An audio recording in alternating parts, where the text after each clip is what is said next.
Thanks, Mr. President. Later today, we will vote in the Senate on the question of whether the President's nomination of Thomas Perez to be the Secretary of Labor should be confirmed.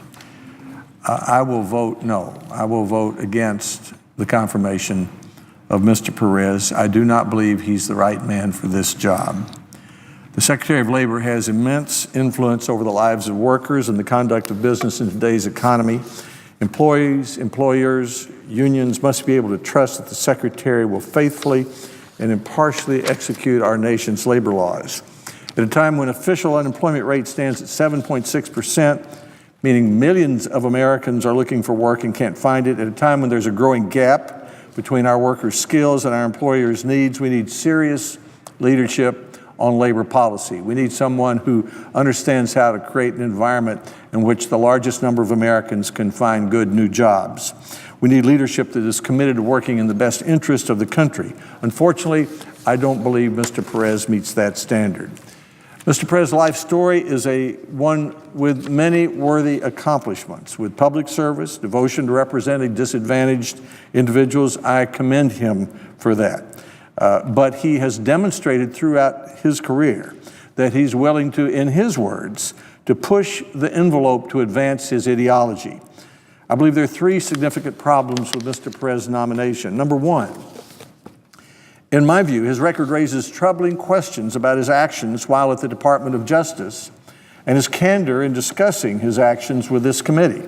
The Department of Justice Inspector General recently published a detailed report that discussed problems in the voting rights section. It talked about a politically charged atmosphere of polarization. Mr. Perez has administered that section since 2009. The report talked about unauthorized disclosure of sensitive and confidential information and about blatantly partisan political commentary.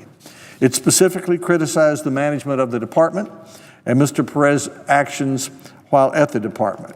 When questioned by members of our Health, Education, Labor, and Pensions Committee, Mr. Perez's answers were vague and non-responsive. Number two, to preserve a favorite legal theory, Mr. Perez orchestrated a quid pro quo arrangement between the Department of Justice and the City of St. Paul, in which the department agreed to drop 2 cases in exchange for the city withdrawing a case, the Manger case before the Supreme Court. Mr. Perez's involvement in this whole deal seems to me to be an extraordinary amount of wheeling and dealing outside what should be the normal responsibilities of the Assistant Attorney General for Civil Rights. To obtain his desired results, Mr. Perez reached outside of his Civil Rights Division at the Department of Justice into the Minnesota U.S. Attorney's Office and into the Department of Housing and Urban Development. This exchange cost American taxpayers the opportunity potentially to recover millions of dollars, and more importantly, violated the trust whistleblowers place in the federal government. His testimony has been contradicted by the testimony of other witnesses in contemporaneous documents. In short, it seems to me that Mr. Perez did not discharge the duty he owed to the government to try to collect the money owed to taxpayers. He did not discharge the duty to protect the whistleblowers that were left hanging in the wind. And at the same time, he was manipulating the legal process to remove a case from the Supreme Court in a way that is appropriate for the Assistant Attorney General of the United States. Now, number three, Mr. Perez's use of private email accounts to leak non-public information is troubling to me.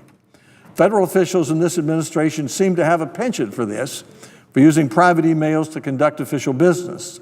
The Federal Records Act is designed to ensure that the government is held accountable to the American people and to prevent the opportunity for a shadow government to operate outside of the normal channels of oversight. Using personal emails robs the nation of the ability to know that the government is behaving appropriately. Since Mr. Perez apparently is going to be confirmed, despite my vote, I hope that he will pledge to stop using personal emails to conduct official business. For these 3 reasons, I cannot support Mr. Perez's confirmation. I will have supported the President's right to have an up or down vote on his cabinet members. I always have. So I voted for cloture. But what we've seen over the last several weeks, and I believe the reason the Senate did not come to a screeching halt this week is there's a widespread misunderstanding about what Senate Republicans have done with respect to President Obama's nominees for the cabinet. The reality is Republicans have respected the right of the president to staff his cabinet. In fact, never in our nation's history has the Senate blocked a cabinet official from confirmation by a filibuster. Let me say that again. The number of presidential nominees for cabinet in our nation's history who've been denied his or her seat by a filibuster, by a failed cloture vote, is 0. And the Washington Post and the Congressional Research Service have said that President Obama's cabinet appointees in his second term are moving through the Senate at about the same rate as President George W. Bush and President Clinton.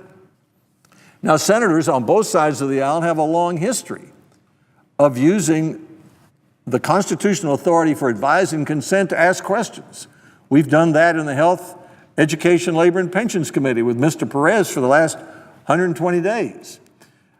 We have a historical right, and we've exercised it in a bipartisan way, to use our right to ask for 60 votes in order to advance our views. That's a part of the character of the United States Senate. But it's important to know that these fairy tales that have been suggested about Republicans somehow blocking President Obama's nominees are just that. I would like to ask unanimous consent to include in the record, at the end of my remarks, an op-ed I wrote for the Washington Times yesterday with the details of that. It pointed out that most of this week's nuclear option debate about whether senators should be permitted to filibuster presidential nominees was not about filibusters. It was instead about whether a majority of senators should be able to change the rules of the Senate anytime for any purpose. Former Senator Arthur Vandenberg of Michigan once offered the precise trouble with this idea. He said, if a majority of the Senate can change the rules at any time, the Senate has no rules. In other words, all of this fuss was a power grab. In fact, most of the filibustering that's been done to deny presidents their opportunity to appoint or to nominate has been done by our friends on the other side. As I mentioned earlier, the number of cabinet members who've been denied their seats by filibuster is 0. The number of district judges in the history of the country who've been denied their seats by filibuster is 0. The number of Supreme Court justices who've been denied their seats by filibuster is 0. There is the incident in 1968 when President Johnson engineered an opportunity for Abe Fortas to get a 54-53 vote, 45-43 vote, so he could feel better about staying on the court after a majority of the Senate clearly wasn't going to nominate him or confirm him for Supreme Court. But throughout our history, the right for advice and consent has been exercised by majority vote, even in the most controversial cases.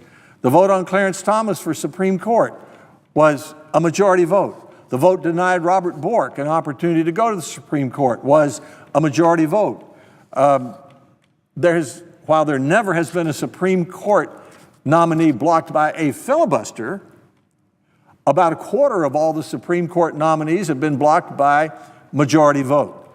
So elections have consequences, and I respect that, whether it's a Republican or a Democrat. The only exception has been for the categories I mentioned: Supreme Court justice, district judge, cabinet member, and circuit appellate judges. The only exception is that in 2003, about the time I came to the Senate, the Democrats, for the first time in history, filibustered 10 of President George W. Bush's nominees. That produced Republicans who wanted to change the rules of the Senate, and fortunately, cooler heads prevailed. But 5 Republican judges, very meritorious people, such as Miguel Estrada, a real tragedy, were denied their seat by a filibuster. So the usual and expected happened. Republicans have since denied 2 Democratic seats by a filibuster. So my preference is much that presidents have the opportunity to appoint their cabinet members to appoint their Supreme Court justices, and if we don't like them, we can vote against them. There are occasions with sub-cabinet members where they have been denied their seats. The total number is, I think, 7, all since 1994, and there may be more again. And a simple motion to objection by Republicans to the majority leader's motion to cut off debate may simply mean that we want more information. It doesn't mean it's entitled to, as in the case of Senator Hagel, the majority leader sought to cut off debate 2 days after his nomination came to the floor. We voted, no, we're not ready to cut off debate. And then 10 days later, we voted to confirm Senator Hagel. So I am glad this week that the Senate regained its equilibrium, so to speak, and stopped this talk of creating the Senate as a body where a majority of the Senate can change the rules at any time, which would make this a Senate without any rules. And I hope we don't hear any more about it, because that's not appropriate. It's not appropriate in this body. I mean, John Adams, Thomas Jefferson, George Washington, Senator Reed himself, others have said that this body is different. It's a place where you have to come to a consensus. We're coming to one, for example, on student loans today. The president made a good recommendation to solve the student loan problem on a permanent basis. The House of Representatives passed something much like the president's, and hopefully we can do that later today. So, Mr. President, I believe the president deserves an up or down vote on his nominee for the Secretary of Labor and his nominee for any other cabinet member. But in this case, for the reasons I stated, I'm voting no on confirmation. I see the senator from Georgia is here. I ask consent that the remainder of my remarks be included in the record, and I yield the floor.